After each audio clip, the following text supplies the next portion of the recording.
Следваща задача. Иване. Ела. Иван Марков. Честито. Имаме лотария, ти спечели. Не бе, това е да се наградите от тест 1, съвсем на време. Да. Наградите тест 2 ще са за Великден.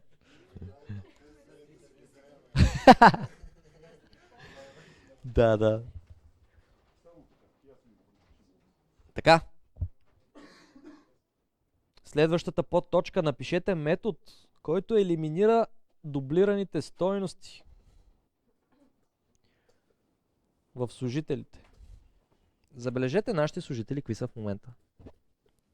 Ето ги нашите служители. В Sales има Мария, Владо и Рози. В Cleaning има пак Владо и Ники. А в IT има Милени и Иван. Според тази подточка, Duplicate Employees имат идентични имена и години. Тук имаме едно employee, което работи в отдел продажби, Владо на 24. Обаче също в чистачите пак имаме Владо на 24. Тоест трябва да разкараме втория Владо, за да ни точи от бюджета. Как по дяволите да стане? Някак си това трябва да работи за всички отдели. Независимо колко хора в какви отдели работят, трябва да остане само един служител. Това какво беше? Имаме map от string и hash set, нали така? Което означава, че тук вътре двама Владовци не може да има. Но мога да имам тук Владо и тук Владо. Мога да имам тук Милен и тук Милен. Трябва да ги разкарам. Това е доста сериозна подточка.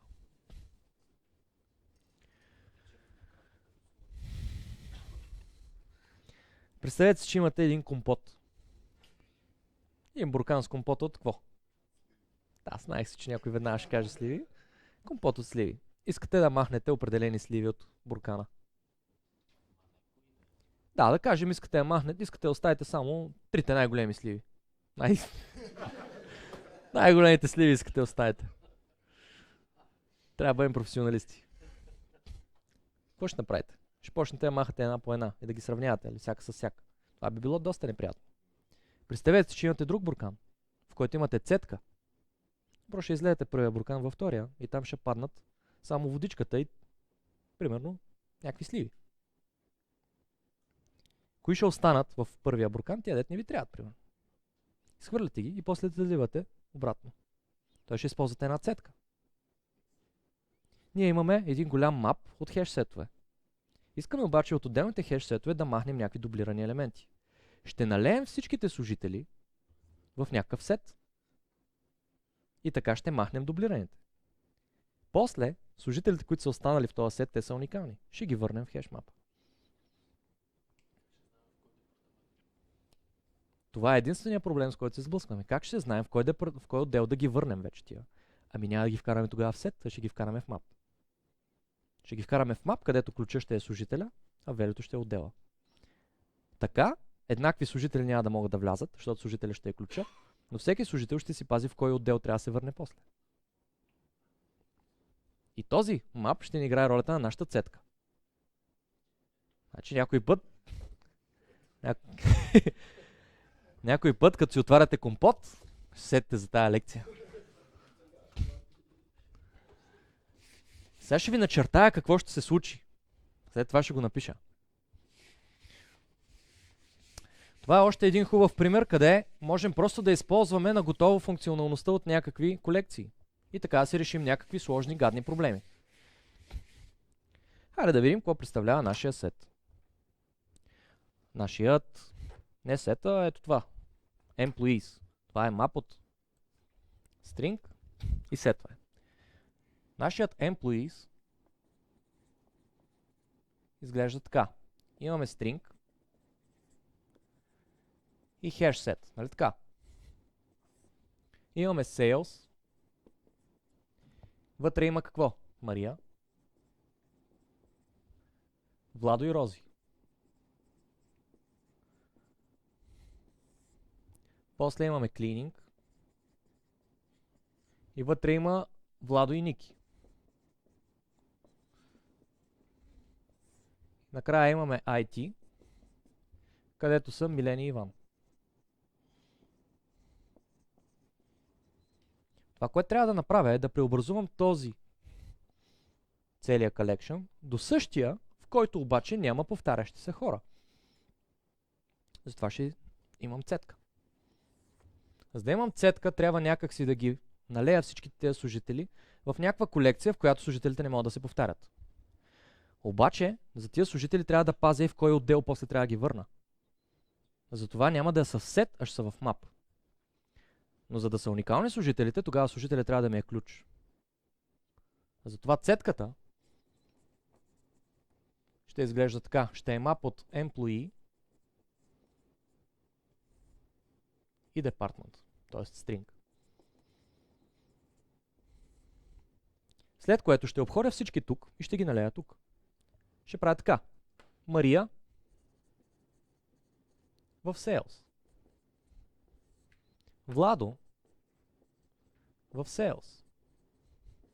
Рози в Sales. Владо в Cleaning. Аз вече имам Владо. Сега трябва да проверим. Ако вече го имам, да не го добавям, защото по принцип, ако го добавя в мапа, тук това нещо ще стане Cleaning, нали така? И сега въпросът е, кой Владо искаме да запазим? Първия срещнат или последния срещнат? Ако е първия срещнат, тогава ще проверяваме. Ако contains key, въобще да не го адвам втори път, ако съществува. Така че това Владо просто няма да влезе. После имам Ники, Cleaning. И накрая имам Милен, IT. Представете си, че тук в IT работи и Рози. Казвам, че се дублира. Тук ще се филтрира. Нали, това е цетка в крайна сметка. И накрая имам Иван в IT. И това е моята цетка.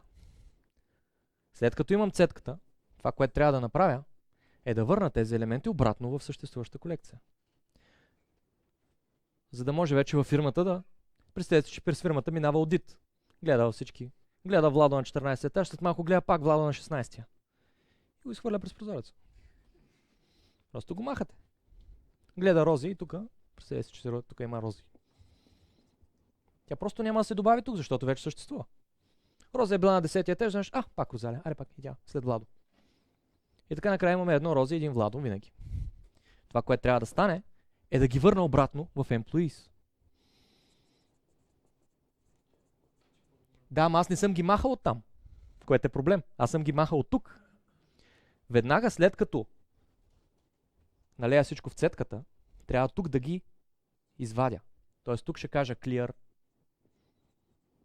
clear и clear. За да мога да ги махна от тук, а тук ще ги налея обратно. Понеже employee съдържа string и hash set,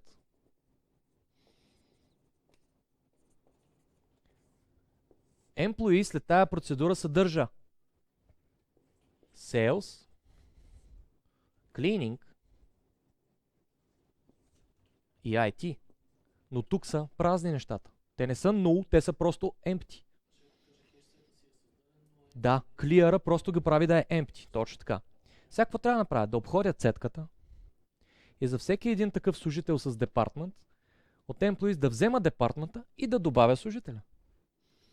Така тук ще влезе Мария. След това Владо Sales. Get Sales at Владо. След което Рози Sales. Get Sales at Рози. Ники Cleaning. Милен IT. И Иван IT. Резултат е изчистена колекция. Да, най-обикновеният метод. Представихте ли си от това? Това е много хубав казус, защото виждаме как използваме една колекция, за да налеем някакви данни вътре и по този начин нещо се случва с тях. В случая филтрират се. Тази цетка обаче, тя трябва да има компаратор. Нали? Защото дублиращите служители са с име и години.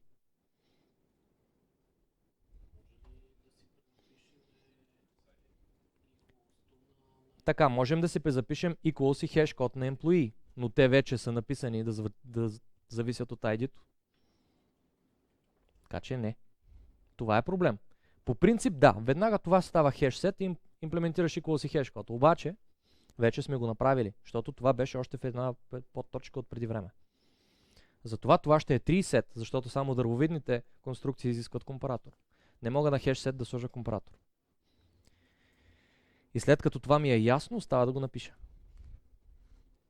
Но би трябвало всеки да може да го напише. Е така, като ви е разбито, не би трябвало да имате проблеми. Създавате си 3 сет от employee string, обхождате това нещо, ние вече сме го обхождали, деца вика copy-paste. Правите copy-paste и добавяте, пълните цялата тая колекция. Като след като я напълните, clear на всяка една такава малка колекция за всеки департмент. След което обхождате пък тези и добавяте тук. Окей? Правим ли го? Ще го правим бавно и полека. Не би било вярно, ако просто изтрием и дадем клиери на цялото. Ако дадеш клиер на цялото, те първа трябва да добавяш тези sales cleaning и IT наново. Аз искам да се го спестя това добавяне. Аз ще ги имам. И за да не се проверява, има ли... Да, точно така. Нещо, което не съществува като отдел, ще си го добави и пак точно така. Точно така. Точно така. Company. Company. Къде ми е компанито? Компанито сега ще има един космат метод filter. Моля?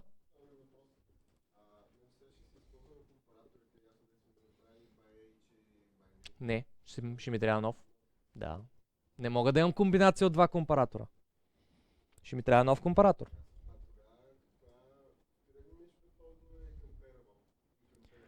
В момента не ни спира нищо. Можем да направим employee to comparable и да не правим компаратор. Да, не е проблем. Кое от двете да направим? Добре, ще направя тогава employee to comparable, по подразбиране то да се сортира, да се сравнява по име и при равно име да се сравнява по години. Даже го правя предварително, за да се занимавам после. А може ли employee да имплементира компаратор? Може. Но това няма никакъв смисъл.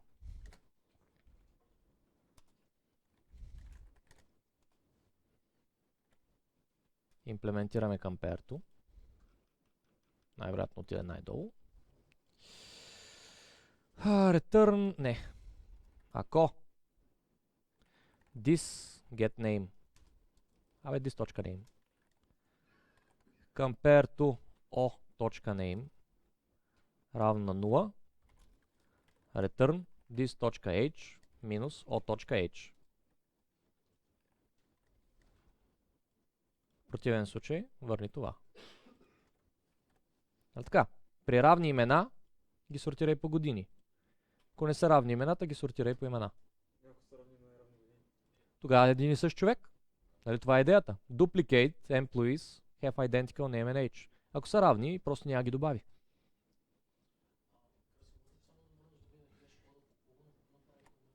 По ID. Само по ID.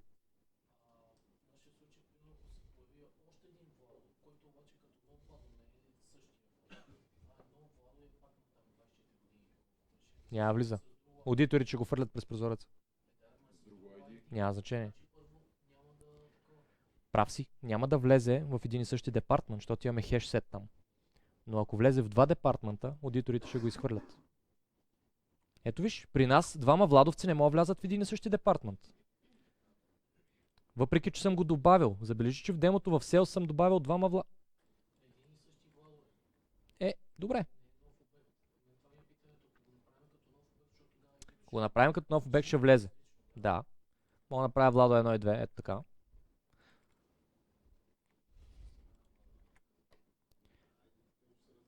ID-тата им са различни и двамата владовци ще влязат. Но аудитора пак ще ги хване. Защото той ще ги сравнява по name и age. Ако се добави по ID, чао, да. Да. Добре, връщаме се на филтъра. Нашият филтър. Public void filter employees. какво ще прави? Create цетка. Цетката ще е 3 map от employee и string, нали така? След това put all employees from original collection into цетка.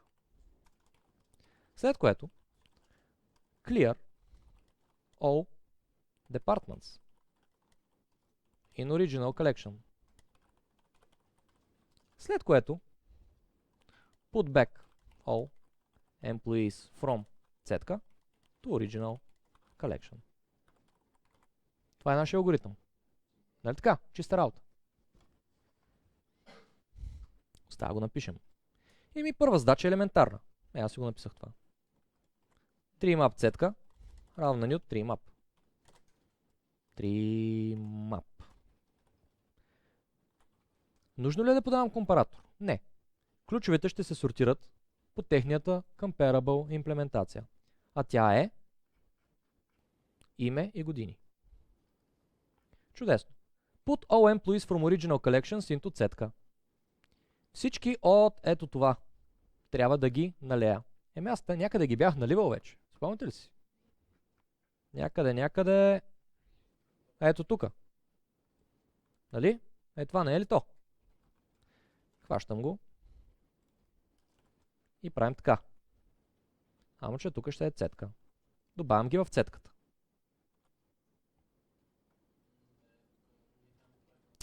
Няма да стане така. Трябва да обходя всяко такова. Ето това ми е всяко е. Всяко е. Трябва да обходя на всяко е велюто. И тогава на всяко такова малко employee, него да го добавя. Тоест тук ми трябва още един for employee emp от e.getValue.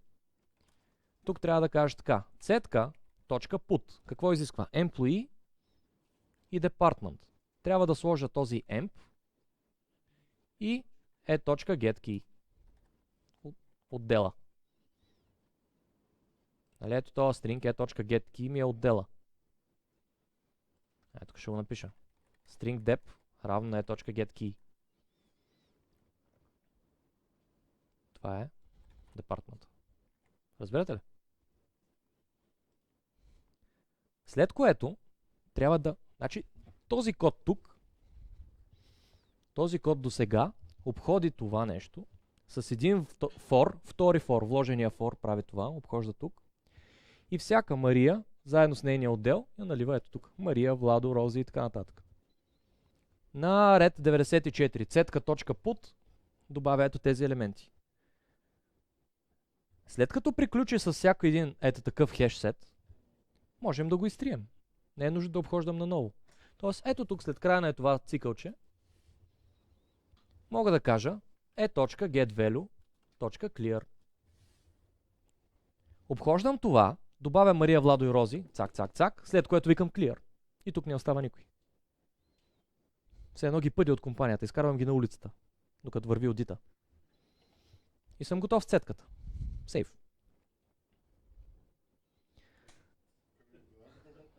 Така. Add commit push. Така, clear all departments in original collection. Ето готово. Сега обаче спомнете си, че тук казахме, ако дойде нов Владо, той да не се добавя. А сега ще се добави. Ще се добави и ще презапише велюто тук. Нали? Тоест ето тук това нещо трябва да се случва само ако цетка contains key не съществува. Тоест ако нямам Владо до сега, само тогава го вкарвам. Ако имам, не го вкарвам. Остава put back all employees from цетка to original collection. Остава да направя това. Тоест какво трябва да направя? Трябва да обходя тая работа. И веднага.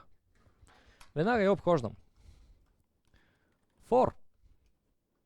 For какво? За всяко entry от employee string. For entry от employee и string. Entry. От цетката. Цетка.entrySet. Защото цетката е map. Ключа на entry-то би било примерно Мария, а велюто би било sales. После Владо sales, Рози sales. Нали така? Имам така. Employee равно на entry.getKey, а string department равно на entry.getValue. И сега трябва да ги налея обратно. Ма си имам метод такъв. This.addEmployee. В този department, този employee. Това какво правеше? Ако се съдържа департмента, ако не се съдържа го добави, ако не... Да, в този if отгоре никога няма влезнем, защото нашите отдели си седят. И всъщност, тъй като се оказва, мисленето тук беше повече от коденето. Въпреки, че кода изглежда много космат и гаден, всъщност по-сложното беше да измислиме това. Да видим сега дали работи. Тук ще направя някакви такива неща. Ще направим така. Ще направим print. Този print ще го сложа ето тук. След което ще имам after filtering. Filter. Е така. Company.filter employees и пак print employees. Нали? Цак. Преди филтъра. Владо го има тука, тука, тука. След филтъра Владо го има тук и никъде другаде. Но всички са си по местата. Виждате ли? Мария, Владо, Рози. Тук е само Ники, защото това Владо са го изхвърлили през прозореца. Тук са си Милени и Иван. Какво ще стане, ако Розалия я вкарам в клининг? Еми да, ама това е само преди филтъра. Ето, Розалия има и тук, обаче след филтъра я има само отгоре.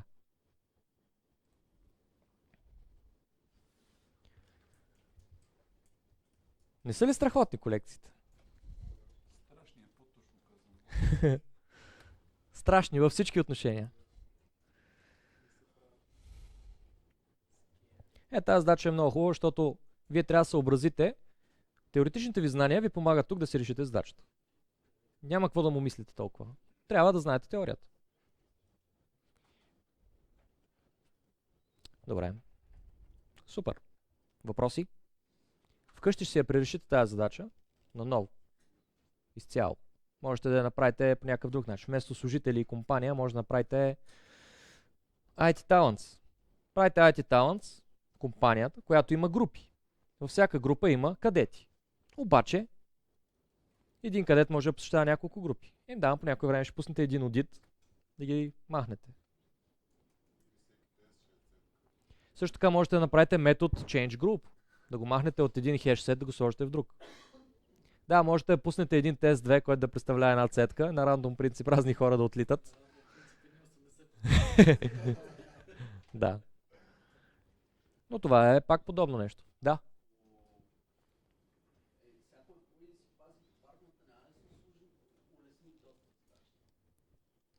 Ще се улесни доста тази подточка. Тогава мога да ги Тогава цетката ще ми е хешсет. Ако всяко employee си пази департмент. Цетката ще ми е хешсет. Но ако всяко employee си пази департмента, задачата преди тази подточка няма да е възможна. Задачата позволяваше един човек да работи в няколко отдела. Еми да, т.е. не го забраняваше. А ти така би го забранил. Ако всеки служител има един департмент. Ако направиш списък с департменти, тогава да.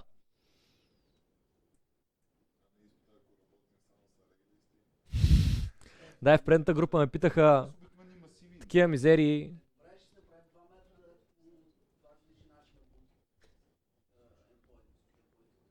Да бе, може. Можеш. Можеш. Ма сега ви показвам елегантните неща. Ти можеш да зачукаш задачата по много различни начини, може да работи, може да е логично, в някои случаи ще е по-трудно, в някои случаи ще е по-лесно. Все пак, целият този вариант е когато нямате обект департмент. Ако си спомняте на Ники идеята да имате обект департмент с списък с емплоита, аз си представи сега тогава тия методи, какво ще да представляваш. Щеш да обхождаш департменти, на тях да им викаш някакви методи, които да си обхождат емплоитата, да ти връщат някакви неща там те. Щеше да е, не знам дали щеше да е по-лесно или по-трудно. Според мен щеше да е по-трудно, защото щяхте да викате различни методи от различни класове. Следващата подточка. Аз по инерция, само за секунда. По инерция бих го направил, защото това е логика, в която тръгнахме. Аз щях да си кажа, че департмент да съдържа не само име, но съдържа и... Да бе, да. Разбирам те. Не е проблем. Можеш да си го направиш. Но после трябва да си понесеш обстоятелството. Това е последствията. Просто, както захванеш, то за това се чете цялата задача. Сега ще видиш последната подточка какво прави на задачата. Просто я хващате и... Ето, прочетете последната подточка. Добавете функционалност, която слага заплати за определен месец на всеки служител. Добавете метод, който пречата заплатите за всеки месец на всички служители, което означава, че този метод трябва да е в компанията.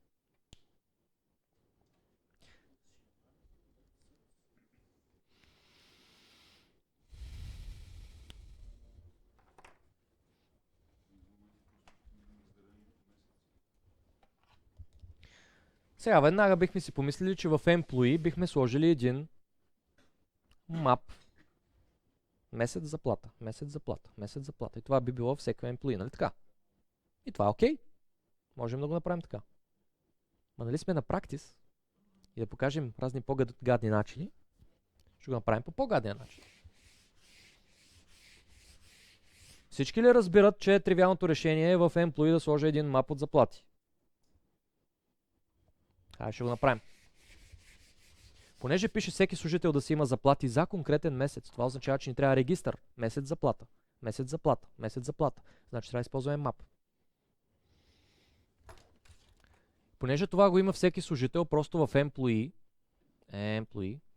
бих сложил един private hash map от string и double. Само че double с главно D, защото не може малък double. Salaries hash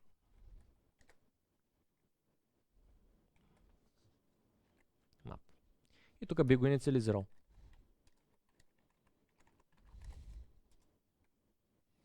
Ето така. Да, ама сега ми трябва някакъв метод put. Нали? Значи бих казал така. Public void add salary или give salary. За кой месец? Сега заплатата може да ти я подават тук в метода, може и да е някаква статична. Не статична, ами някаква си твоя. Абе аз имам такава, бе. И си имаме. Значи тук правим какво? Salaries.get month. Не, глупости. Salaries.put. За кой месец? Моята заплата. И готово. Има ли нужда да проверявам дали има месец? Не. Защото ако го няма, ще го добавя. Ако има, ще го презапиша. Има ли нужда да подавам тук заплатата? Не. Защото всеки служител се създава с такава заплата. Да, но ако вземем бонус или нещо такова. Тогава ще направиш още един метод. Не, то така или иначе в момента ще приеме всякакъв стринг за month, така че ще може просто 13-та заплата да се казва 13-ти месец. Тук мога да кажеш, да, може. Може и salary плюс бонус. Ето така. Така ще го направиш. Или взимаш стандартна заплата за месеца, или взимаш допълнителен бонус към месеца, което е тия стандартна заплата плюс бонус. Така. Ако си много зле, едно време като работех за разни такива фабрики и на някои хора им режеха от заплатите, като направят грешка. Работиш се ми, една грешка, като предсака партида за една седмица, ти режат от заплата.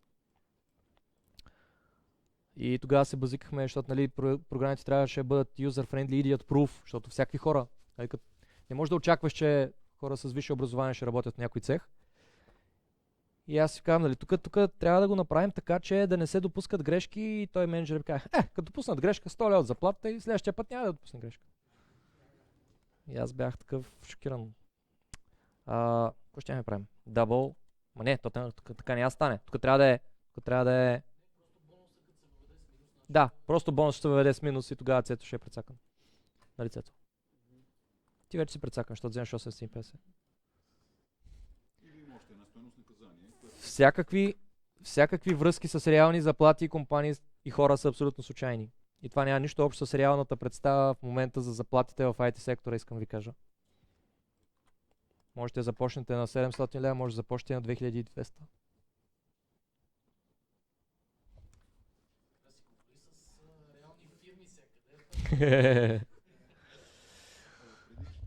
За 2200 много звезди трябва да сваляте. Няма ви вземат по-скоро. Просто се случи, имаше едно момче, дето го взеха директно за мидъл позиция. Дето им беше обяснявал, как си разправя, дето им казал неща, дето не знаят и те казали тези неща. Говореше за демон нишки, за начина по който garbage колектора се пуска и се спира, как избира, какви обекти да махне, за generation и old generation обекти, неща, дето просто ги е чел. Аз нямам време да ги обясня тия всичките неща. За демон нишки ще ви говоря, ама за generation и за perm gen, такива неща, дето вече вътрешно как си работи паметта. Сега имал късмет, че са го питали и той ме разказал, защото може да не те питат по тая работа. Но имаме няколко хора, които вече са започнали на middle позиции. Даже сега от предния сезон Java Enterprise хора започнаха на middle позиции в фирми, които са големи фирми. Да. Някой звъни. Да вдигне. Добре. Така, това е варианта на тази точка, обаче аз искам да го направя по гадния начин. А гадния начин е регистъра с заплати да е към служителя във всеки отдел в компанията. Осъзнавате ли какво ще се опитам да направя сега? В момента имам регистър, отдел, служители. Сега искам да направя така. Регистър, отдел, регистър, служител, заплати. Като заплатите са регистър, месец, заплата. Аз да вкарам още една дълбочина.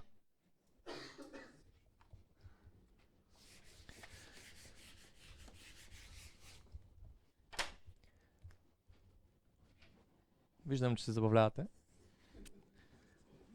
Key value. Моят employees искам да изглежда така. Sales.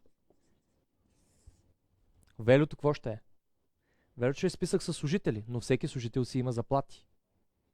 Служител, заплати. Служител, заплати. Служител, заплати. Значи тук ще има мап от служител и заплати. Тоест мап с ново ключе и ново value. Нали така? Той в момента е хеш сет, аз ще го направя хеш мап. В момента е хеш сет от служители. Аз ще го направя хеш мап от служител, примерно Мария, и заплати. Нали така? Примерно служител Рози и заплати. Ама заплатите са за всеки месец. Месец заплата. Месец заплата. Кое означава? Мап. С нови ключета и стойност.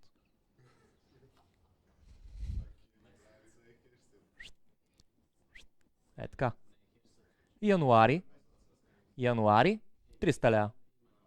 Февруари 350 лева, защото има бонус и така нататък. Розалия. Януари 400 лева. Февруари справя се добре 500 лева и така нататък. Сложна колекция. Тази колекция има просто още една дълбочина. Всъщност map от string и map, от employee и map, от string и double.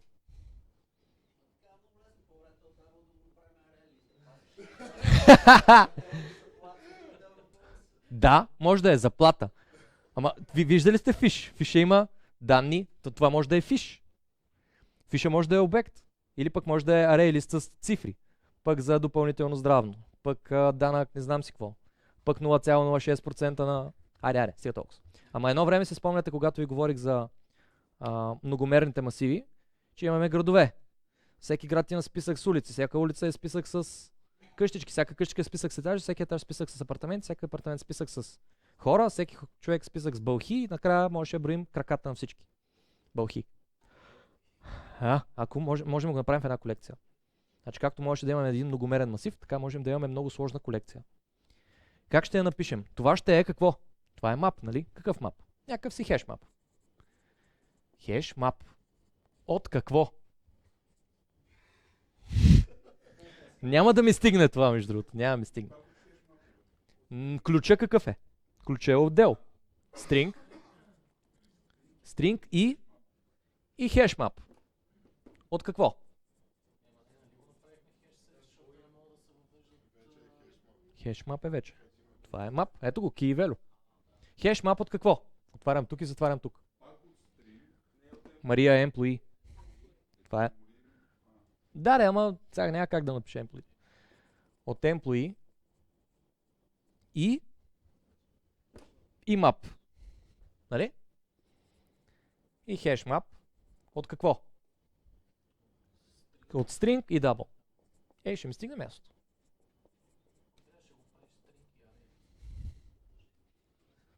Това е колекция с 3 дълбочини.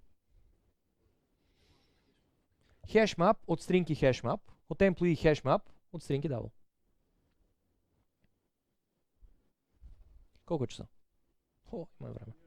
Сега ще ви направя едно демо с това нещо. Сега си представете как employees в company го правя на тази щуротия. Аз вече написах 100 реда код, в които обхождат employees и правят всякакви дивотии, нали, с тях. Ще трябва да преправя всички методи. Нали? И това ви звучи като нещо доста трудно, нали? Я да видим, трудно ли ще е? Да видим в company. Представете си, че този employees това къде е той? Я гледайте колко код написахме. 100 реда. Това employees го направя вместо хеш set от employee го направя по този начин. Hash map от employee и какво? И hash map от string и double. Ето го. Employees 2. Това е новото. Нали? Това е новото. Айде да видим къде използвам employees. Тук го инициализирам, тук правя, тук put правя, тук ще е и хешмап, тук entry set е ясен, тук entry set е ясен, тук правя get, което ще ми върне хешмап, а не хешсет. Общо взето с минимални промени цялата работа ще работи. Защото никъде не ползвам заплатите. Да го направя ли? Просто гърми на 10 места. Но не е никакъв проблем. Защото тук ще добавям new hashmap просто. Map. Нали така? И тук add-ът няма да е add, а ще е нов put. Защото get по department ми връща нов hashmap от employee и заплати. Тук ще казвам put на employee-то и нов map с заплати. Ето така. New hashmap. Готово. Тоест създавам нов, добавям нов човек без заплати. Окей? Сега това тук трябва да вземе тази щуротия.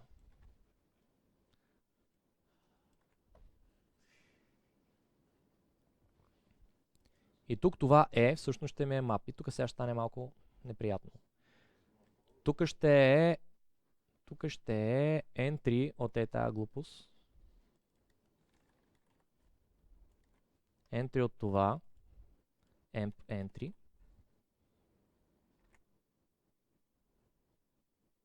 Нали така? Value-то е ето тази работа. Значи entry get value.entryset. Така. И тук ще кажа emp.getKey. Emp entry.getKey. Готови сме и с това. Останаха само още 4. Това е стандартно нещо. Можете да промените някаква част от програмата, навсякъде ще гръмне, но вие трябва да сте спокойни. Защото там, където гърми, това е напомнянка, че там трябва да бутнете. И няма шанс да забравите някъде да бутнете, защото просто гърми. Не, аз просто никога тук не обхождам заплати. Защото мен въобще не ме интересуват тия заплати. Тук какво правим? Тук същата щуротия. Тук това трябва да го копирам да е ето така. Нали? Ето така. И тук трябва да кажа... Мога. Цак. Фак. Сега това е... Ето... Аха, кейсет. Кейсет. Какво направих? Това нещо представлява entry от string и hashmap с емплоита. Аз трябва всички емплоита да взема. А емплоитата са кейсета на този hashmap.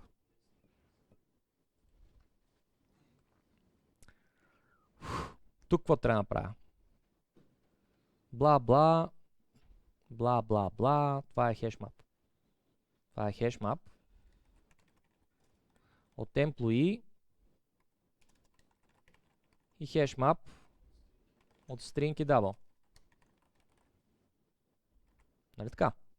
След това трябва да го клонирам това нещо. Клонирам го. Като го каснем към това. Това са cloned.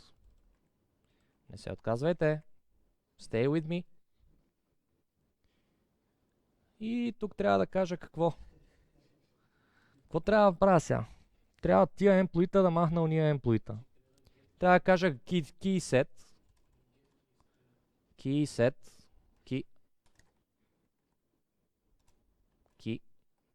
Keyset. Retain all. Given emps. Точка. Keyset. Не, е така. И тука keyset. О е.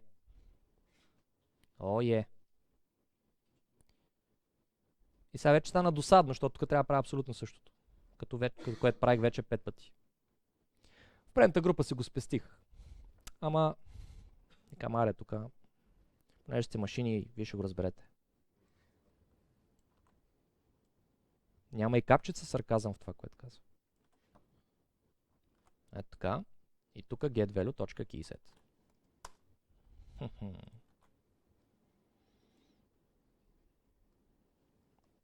Сега представете ли си да тръгне всичкото?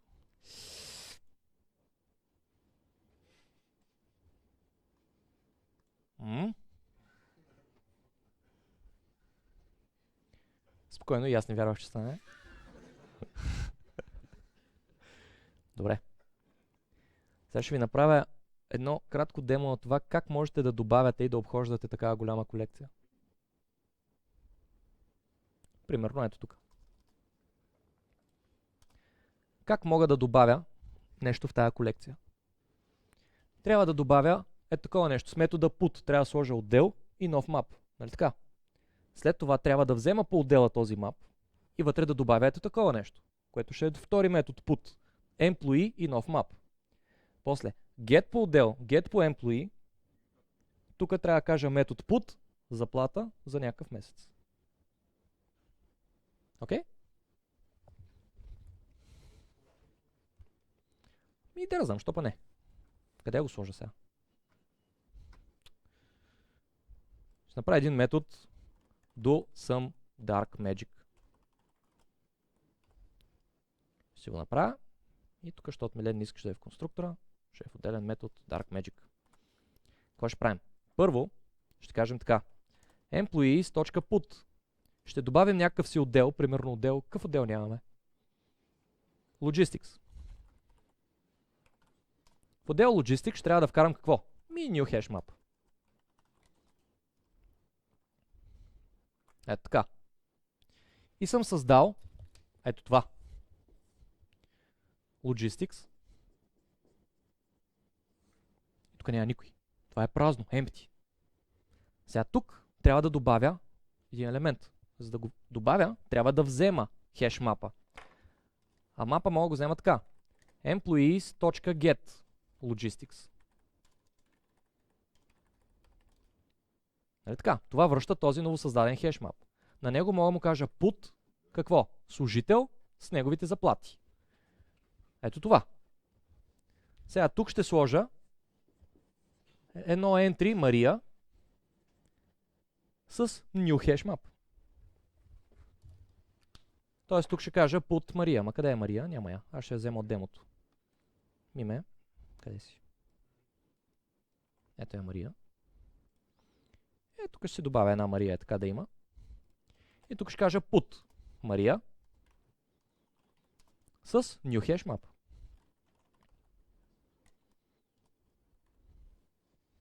Направих ето това.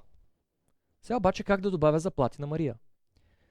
Трябва да взема за този отдел мапа, оттам да взема за това employee този мап и в него да путна. Нали? Тоест трябва да кажа така. employees.getLogistics .getMaria и тук мога да кажа put какво? String key double value. Това са ми заплатите вече. Put January. Това ми е бонуса. Примерно 300 лева. Не работи. Защото това е double. Трябва да направя така. Трябва ми литерал от тип double, за да имам аутобоксинг. Спомните ли си аутобоксинг? Радвам се. Така. Февруари. Примерно Марч. Сложим тук 320, 340. Ето така. Айде да добавим и някой друг. Диана. Диана също. Диана да кажем на 23 и взима 1200 лева. След което аз трябва да добавя Диана. Тоест трябва ми ето това. Трябва да добавя Диана и на нея нов мап с заплати. Само че това в отдел Logistics. Нали така? След което да кажа така. Get Logistics, Get Diana, Put 700 лева. Get Logistics, Get Diana за февруари 800 лева. Ето така. Спомняте ли се едно време в тримерните масиви, какво трябваше да правим? Всеки елемент имаше 3 координати. Тук всеки елемент има 3 координати. Този елемент 300 се намира в тази колона, тази подколона, тази подколона. Тук координатите са просто ключове, които не са числа. Sales Мария за януари. 300 лева. Logistics Диана за април. 800 лева. Да. Там където пише Диана Мария, може да напишем само employee, за което да създадем друг. Може да пишеш new employee. Да. Да. Да. Трябва да кажеш put new employee и като нямаш референция, няма може да го гетнеш после. Ще се прецакаш. Как би излязло следното нещо в конзолата? Logistics. 2 точки. Мария. За януари 300 лева. За февруари 500 лева. Диана. За януари 700. За февруари и така нататък. Обхождаме едното, обхождаме второто, обхождаме третото. Просто имате 3 вложени цикъла. Нали?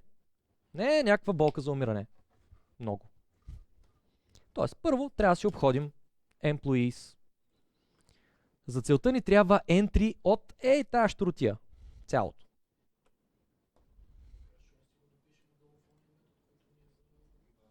Къде?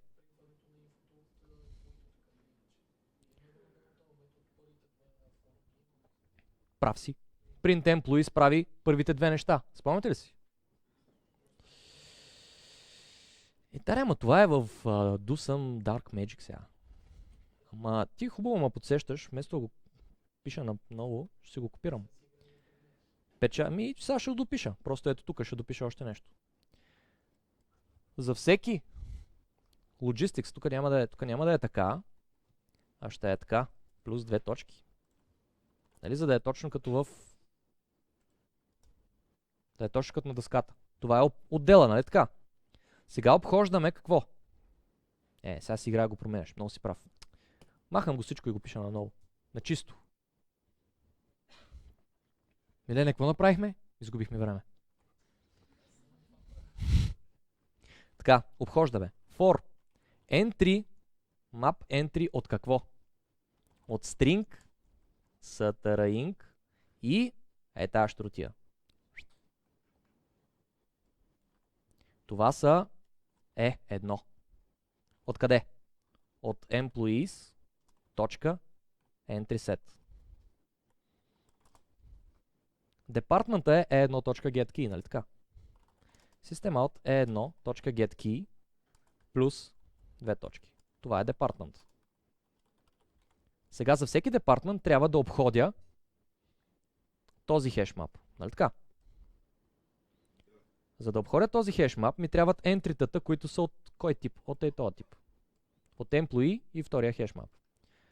For entry от employee и ето този хешмап. И заплати. E2. От къде? От e1.getValue.entrySet. GetValue-то беше ето това. Нали? EntrySet-а обхожда вече този мап. И тук пишем SystemOut 1, 2, 3, 4 спейса плюс тиренце плюс какво? e2.getKey. GetKey е employee-то, нали така? Така. .getName. Точно така. И за всеки такъв трябва да обходя вече неговите заплати.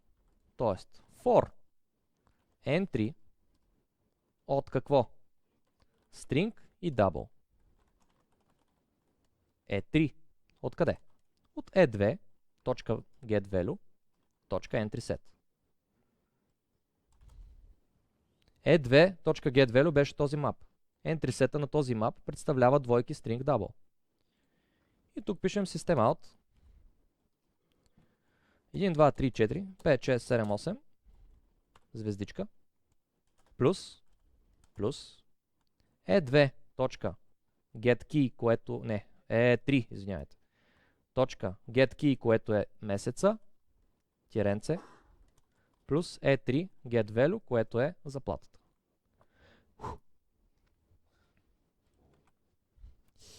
И сега пускаме го и опа! Виждате ли? Най-отгоре, за който не вижда. Или който не разбира какво правим. Най-отгоре е нещо, което се получи.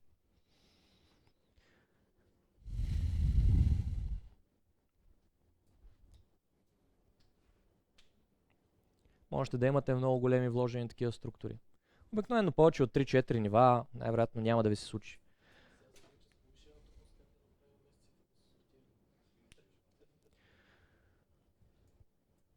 Да. Това обаче е гадно, защото те не се сортират по азбучен ред. По някое време ще ви преподам enum и тогава ще го направим. Може месеците са отделни обекти и да го направите там вместо string и double да е от месец и double, като месеца си има comparable, с всеки месец си има примерно уникално ID, януари е с 0, февруари е с 1 и така винаги ще са сортирани. Да, може и с компаратор, но тогава трябва да е 3 map накрая, последното. Може, да. Месец след като започнах работа, моята първа фирма, ми дадоха да правя един кеш. Кеш се нарича, да кешираш нещо, означава да съхраниш информация, за да може, ако на някой му трябва втори път, директно да я има в паметта, да не я тегли от базата данни наново. Примерно, някой се логва и вие го теглите от базата данни. Да, ама това е бавна операция. За да не го теглите след 5 минути пак, ако този човек се опита пак да се логне, запазвате този обект в паметта. И аз трябваше да направя кеш. Обаче кеша беше една голяма колекция, която имаше 4 нива. Пак модул, пак description, пак адрес, пак не знам си какво. И беше нещо от рода на хешмап от string и хешмап от string и хешмап от string и хешмап от string и адрес. Като адрес беше обект. И съответно аз трябваше да направя това нещо, да добавям всякакви елементи, да търся по един стринг, по два стринга, по три стринга, по всякакви координати. и да махам от тези елементи автоматично, когато те не биват достъпвани за повече примерно от 1 час. По този начин, ако този потребител не се е логал следващите 3 месеца, няма смисъл го държа в паметта. Това е нещо като собствен garbage колектор на тази колекция да си направихме. Да, такова е. Ние правихме такъв приложение, с което... Ние правихме нещо като Spring. Ще учим Spring, ще видите. Това е приложение, с което се пишат приложения. Тоест готови библиотеки, които директно ти дават възможност на много бързо с малко код да постигнеш много неща. Това ще са ни последните 3 лекции в Enterprise с Spring. И ние правихме такова нещо, което скоро ще излиза на пазара. Аз нямах никаква идея. Значи не знам дали съм ви казал как ме питаха за колекции. Едно такова от природата. Аз бях ги чел 2 дни преди това, примерно, или 1 ден преди това за интервюто. И съответно 1 месец по-късно на мен ми даваха да правя тия работи. И аз по тежкия начин научих колекциите, по сложния начин. Тоест имах късмет да ме вземат на работа и после имах късмет да не ме изпъдят, докато си уча, докато работя. Как съм го направил това, не знам. Обаче ми се случи тогава да използвам такива тежки колекции. Сега забележете как яките дебели колекции ви спестяват създаване на обекти. Примерно спестихме си създаването на отдел като обект.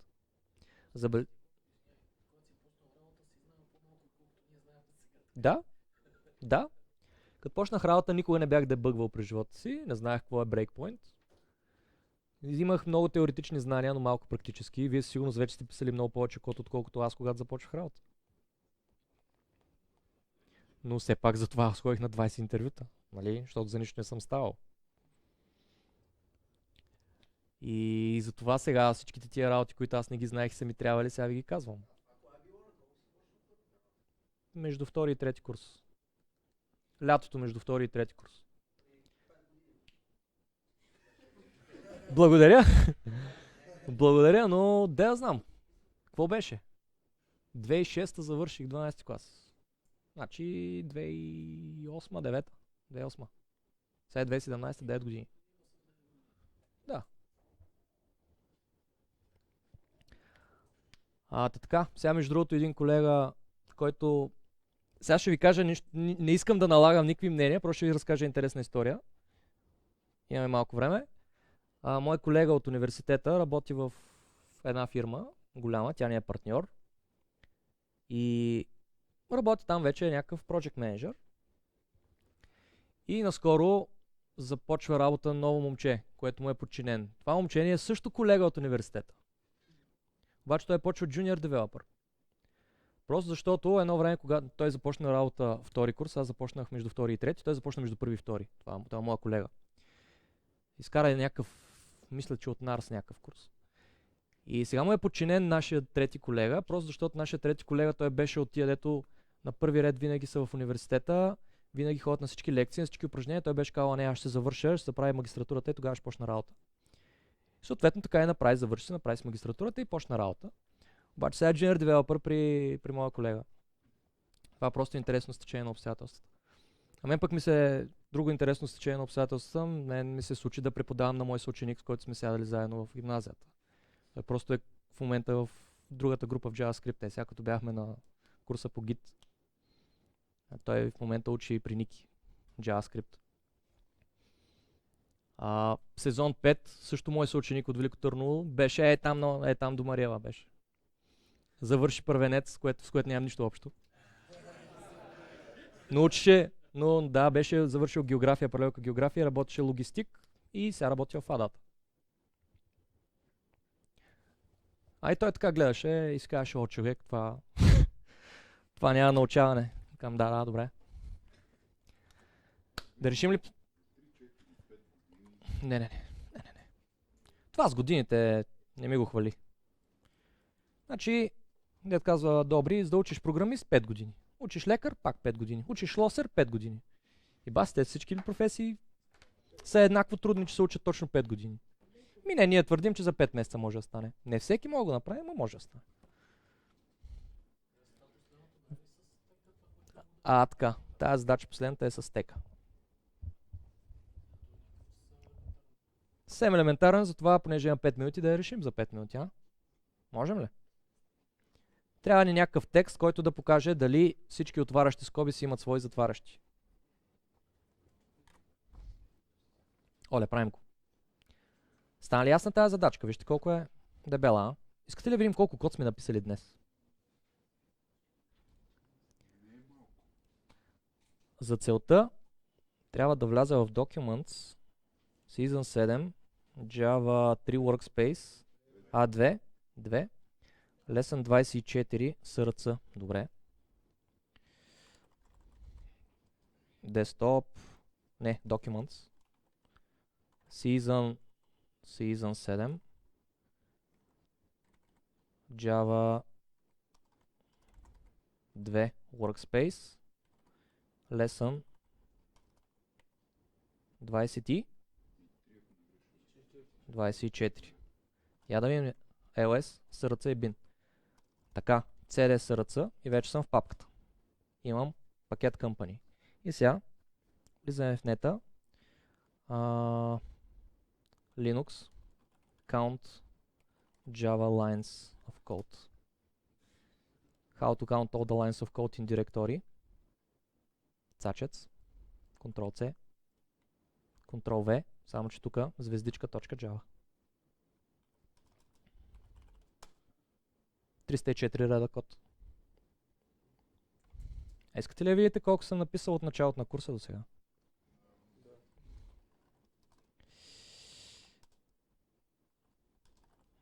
В момента в коя директория съм? Това е за Java 2. Това е всичко за Java 2. Ето ги.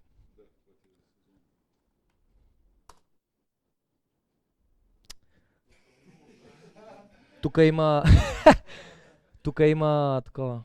Има зипове и затова най-вероятно не става. Не, то е рекурсивно. Обаче... какво имаме? Java, да.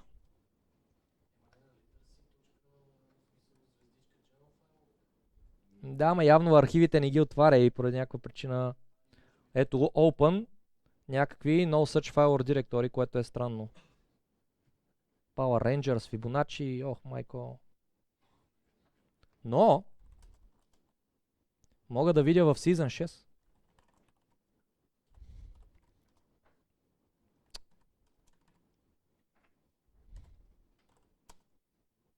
Аре бе! Ето тук беше така наклонена на 6. Е така. Оле мале. 9300 реда. 9300 реда за един сезон. 10 000 реда код в туториали. Тъй, сия сме са габаркали. Да, беше интересно. Моята дипломна работа беше 8500 реда. Значи за дипломна работа съм написал колкото на всички групи 5 месеца съм писал код в часовете. Аз не пиша малко код. За колко време? Да, знам, не си спомням. 5-4 месеца сигурно. Обаче Сашо, който беше моят съученик, той, финалният му проект беше 6000 реда код. Бяха двама геймери, правиха бордова игра в браузъра. 6000 реда код бяха изписали, имаха 69 класа. Да, нещо такова, 60-70 класа имах. Мисля, че 69 ми се върти в главата. Нов пакет. Тъй, че и вие ще пишете, споко. Скоби. Скоби. Един клас, скоби. Вижте сега, вие не сте вярвали, че и до тук ще стигнете, тъй че... Спокойно. Не се поддавайте на паниката. Имаме string, текст, равно на.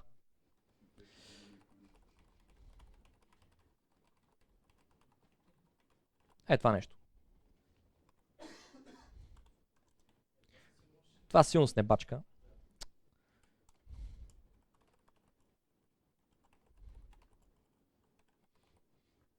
Това бачка, нали? Тъй, какво трябва да направя? Трябва да видя дали за всяка отваряща скоба има съответната затваряща. Съответно, в този случай трябва да кажа, че всичко е наред. В този случай трябва да кажа, че има отваряща, за която липсва затваряща. В този случай трябва да кажа, че има затваряща, за която липсва отваряща. Става ли ясно? Решението е лесно. Ще използвам стек. Всеки път, когато видя отваряща скоба, ще пъхам нещо в стека, а когато видя затваряща, ще махам от стека. Ако накрая стека е празен, значи броя на отварящите е бил равен на броя на затварящите. Не трябва ли още по време на изпълнението, ако е отрицателно... Така. Ако случайно има затваряща, за която няма отваряща, то тогава ще трябва да махна от празен стек. Нали така? Тоест трябва да проверя. Когато трябва да махам, ако стека е празен, значи кода не е добре. Ако в кода има отваряща, за която няма затваряща, накрая просто стека няма да е празен. Нали така?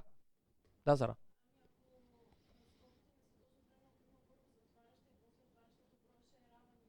Да, но именно за това стека решава проблема, защото ще се махне от празен стек.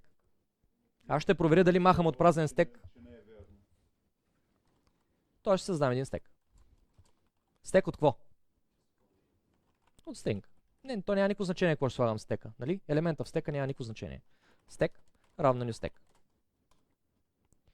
Просто обхождам целият текст. Буква по буква. Char C равно на text.char помните ли го това?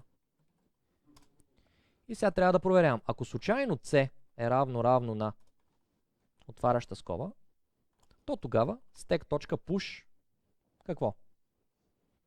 Push петко. Ще пъхаме петко и ще го варим оттам. Така, ако случайно C е затваряща скоба, тогава махаме петко. Има ли смисъл да описвам, че махам петко? Не. Поп. Е така. Чиста работа. Така. Когато махаме, трябва да проверим. Ако случайно stack is empty, директно казваме така. System out. Има нужда от отваряща скоба. Нали? След което казвам break. И тук на края на този цикъл трябва да проверя дали стека ми е празен или не. Ако stack is empty, system out, all good. Ако не е empty, това означава, че имаме нужда от затваряща скоба. Нали? Това означава, че са повече отварящите.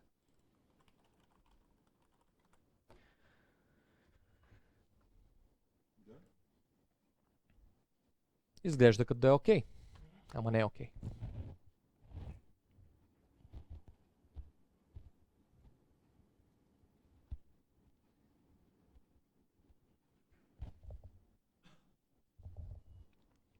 Да. Не. Когато това се случи, ще брейкна цикъла. И ще изпише all good. Това е проблема. Тоест трябва ми едно флагче. Boolean all good. Boolean